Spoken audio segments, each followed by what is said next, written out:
Welcome to another video of me trying to meet beauty standards.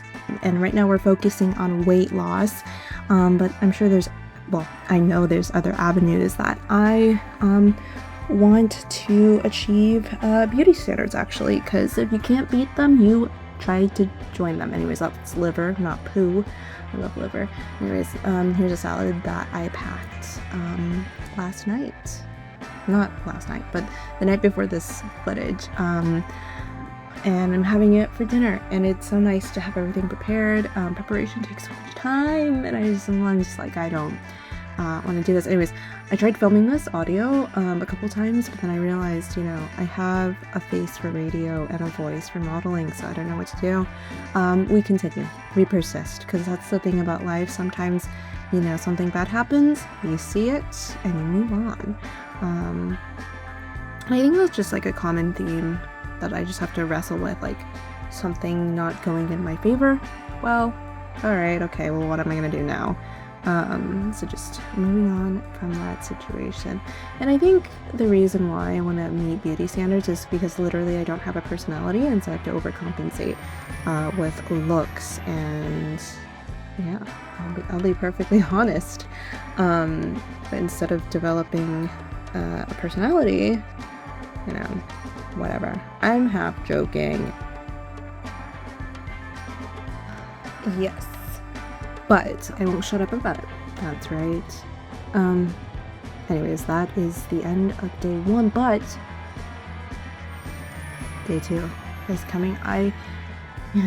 Yeah, it's another day, another dollar, another pound to lose, perhaps.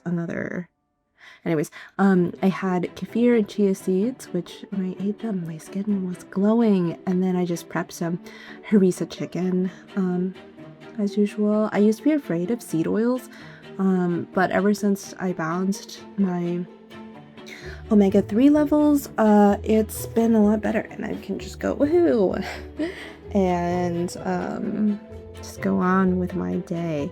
It's probably not ideal, but for convenience, it works for me. Yeah, so that's just the Trader Joe's harissa, and I'm just mixing it with some Greek yogurt. I like the small cups because I find myself not using the huge Greek yogurt containers, unless I'm going through a yogurt phase where I eat Greek yogurt every day, which happens sometimes, just not this time. It's funny. Oh, I had an orange wine. I don't know why I thought that would be a good idea, but look, there's me slicing chicken. I hate processing meat. Yeah, so I've been thinking, anyways, I will suffer loudly about how I want to fit beauty standards, because it's a symptom of them. Okay, I'm not gonna be quiet. It's a systemic issue, but, I'll pull myself up by the bootstraps and, try my best to become as beautiful as possible. And then I'm just making soft-boiled eggs, because why not? Just beauty is health, health is beauty, whatever. And then I had Huel. It's very, not to be gender essentialist, but it's pretty masculine food to me for some reason, but I like it, whatever. And just, slop. Human dog food, love it. Because I don't like baking, I don't like prepping, but it kills my soul. Anyways, day 3. What am I gonna do? It's another day, another kefir, and then I had some green tea. Yes, I did. And grocery haul. Okay, matcha, ice cream, bananas for my medication, because I have to eat something with medication. I'll show you guys my supplement stack one day, but anyways, I got some guac and some spicy kava hummus. Normally, I like the normal hummus because it doesn't have seed oil, but whatever. We just move on, And then a Japanese sweet potato. Sometimes things don't go the way you want them to, a lot of the times, but you just accept that and move on. And look, there's my little grocery haul. Woohoo! Oh, and I also got lobster mac and cheese, and it was so good, you guys. I'm so glad I got it, because, I don't think they make it anymore. It's just a huge bummer, but I just let myself have it, even though it's quote unquote a naughty food. And yes, there are foods that are, look, I'm not telling you what to do. Okay, don't do what I'm doing. But, you know, you just move on. Like some foods don't fit your aesthetic goals, but you just move on, because there's no use in dwelling over the badness. I think I ate that whole thing of ice cream too. Yeah. The thing about me is I can't, if I slip, I fall. So I just have to get back up, I guess, and just keep on going. Keep on going. I don't know why I was so insistent on cutting little pieces of banana, but I did. It was kind of good, because it, like, the cold ice cream just kind of froze the thin strips, and it felt like I was eating more. Woohoo! And then look at me go. I'm slicing those bananas up. I don't know if the ice cream froze the bananas a little bit, and it was kind of nice. I'm not gonna lie. I kind of appreciated the effort that past me took to slice those bananas thinly, but I couldn't replicate it again for some reason. I don't know. One thing about me is that I've been thinking about bodily autonomy a lot recently. To me, I really want to be skinny because it's like an aesthetic thing, and I guess one thing that I am willing to admit that is I am a little bit of a lemming, and not because skinny necessarily is a trend, but it's always been the societal standard. And you know, if the standard were to change, like the actual standard were to change to, I don't know, an extra finger, then I would work hard to get an extra finger. You know what I mean?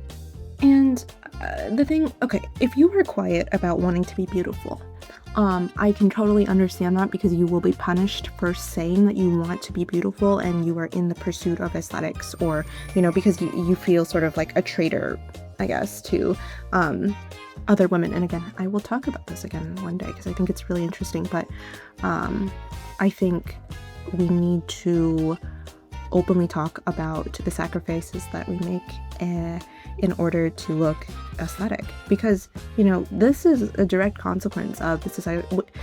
You know, part of it is biological, but, you know, maybe not so much. I see how people moralize beauty and aesthetics, particularly conventional beauty and aesthetics, and, you know, it just makes me realize how appearance focused we are as a society, and how it will get progressively worse. People used to be uglier, you know, people used to be uglier, and people were okay with it. Look, inflation is really real, and I am trying to keep up with it, and I will suffer loudly. Maybe not suffer, but I'll show my work, you know what I mean, because it's you know, it's just the reality of the system that we live under, and the quieter we are about it, the more insidious the system becomes. Even though I am complying with the system, my effort is tiring, but it's a direct consequence of the system, and, you know, I will get benefits from it. I'm already getting benefits from it, but it is the reality. And I think what is important to me is that separating morality from my sort of ambition for aesthetics, do you know what I mean? Because like, I don't think that being thin makes you a good person. Likewise, I don't think being fat makes you a bad person. It's just, it is what it is. Do you know what I mean? So I support people's right to be fat, and it's something that I've noticed too, is that, like, people will say, you know, I'm fat, but I'm beautiful and healthy. That's awesome. But, you know, if you were fat and ugly and unhealthy, you're still valid as a human being, you know? And it is horrible how people treat fat people. I have been there, okay? I really, really have, and it sucks.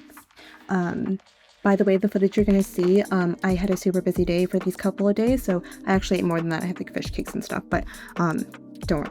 Anyway, so I think that desiring thinness like super loudly, it, you know, depending on how you do it. But if it's just an aesthetic preference, and you know, there's a lot of things that go into it, whatever. If it's just an aesthetic preference and not a moral one, then I think framing it that way allows people to exist in the bodies that they choose to exist, or I guess strive to exist, because, you know, there are some cultures where being bigger is the beauty standard.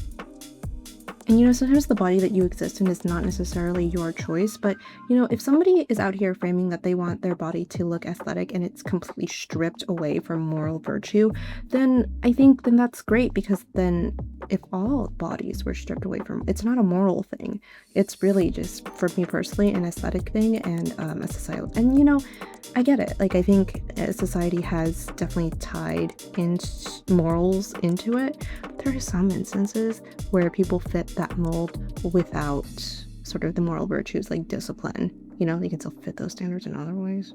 Anyway, basically what I'm saying is that thinness is not a moral virtue. It's only a societal one. And I want to fit beauty standards. Yeah. And it's not just thinness. So, I mean, yeah. Anyways, Godspeed.